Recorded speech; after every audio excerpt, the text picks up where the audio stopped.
Moses, we've just been talking about you and saying that the reason we really like this fight with Demsey McKean is the fact that he's not just going to come hoping something's going to happen. He comes expecting that he's going to win. You know, he's not just come to have a go and hopefully put up a good show. He expects to win. And that's what's going to bring the best out of me. Like, listen, I haven't started boxing yesterday. I've been boxing since I was 9 years old. And it's like, this is the time I've been kind of waiting for this moment where it's like I'm kind of getting to a fight where it's not like I'm just expected to blow him out. Obviously, I'm pretty sure I am the favourite in this fight. I'm not too sure, but even if I ain't, I'm not too bothered. And in terms of what kind of particular problems he will pose, do you watch your opponents much? Do you leave that to the team? Do you just wait and see what happens on the night and back yourself? Of course not. I don't just wait and see on the night. And it's just expected, I didn't know he can do that. Do you know what I mean? Obviously, I will go in there and study, but at the same time, it's like I wouldn't overanalyze it because that's for my coaches to do. Like, I had a little look on his highlights against Hrgovic. I looked at some of his fights earlier, but I've never really studied into him too much. Like I said, it's the job for my coaches.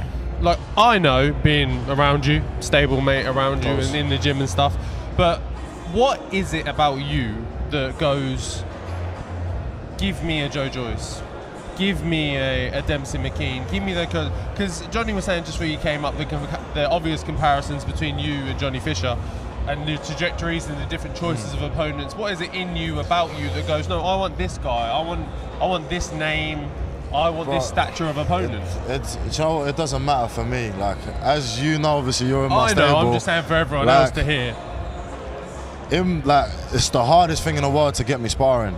And like, when I have sparred the Dubois, the Joyces, the Joshuas, the Furies, like, if you would have seen some of the sparring session, you'd be like, yeah, now I know where the kid gets his confidence from.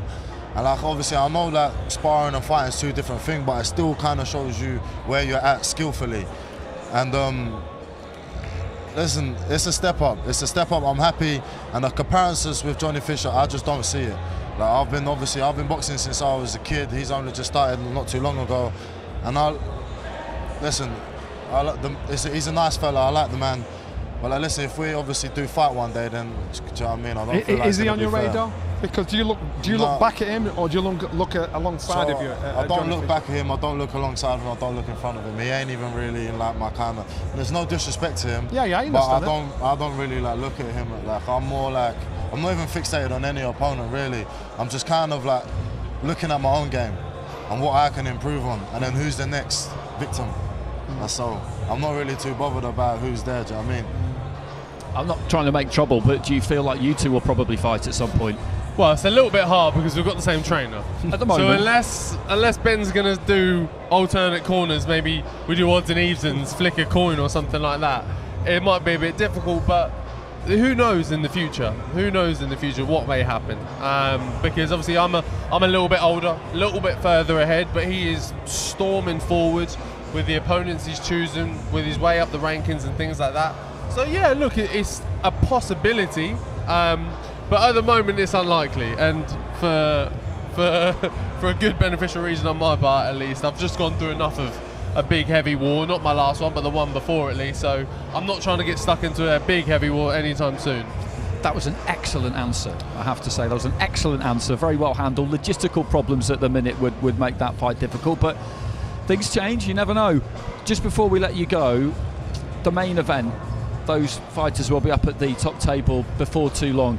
It was a sensational fight back in May, toed and froed, very close on the cards. I mean, firstly, how did you see it? Well, how would I score it? Or? Yeah.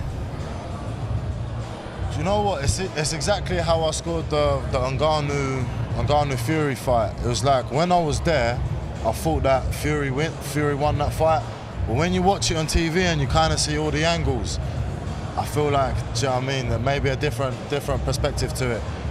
But listen, if Fury changes up the game plan, this rematch is in his favour because Usyk's won the fight. So in his mind, it's kind of like, I wouldn't change nothing because I won the fight. Whereas Fury, he can go back and he can analyse his performance and change X, Y, Z. So the fight is in Fury's favour. but it's just how much is he going to capitalise on his previous performance.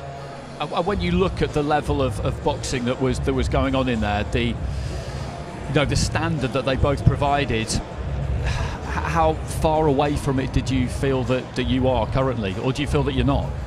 Well, how far am I away from that level? Yeah. I don't think I'm far away at all. Listen, to be fair, me and the lawyers was talking about it today.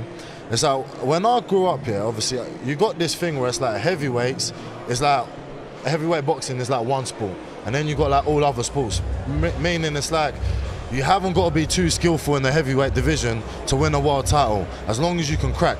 The thing is with me, I've not always been a heavyweight.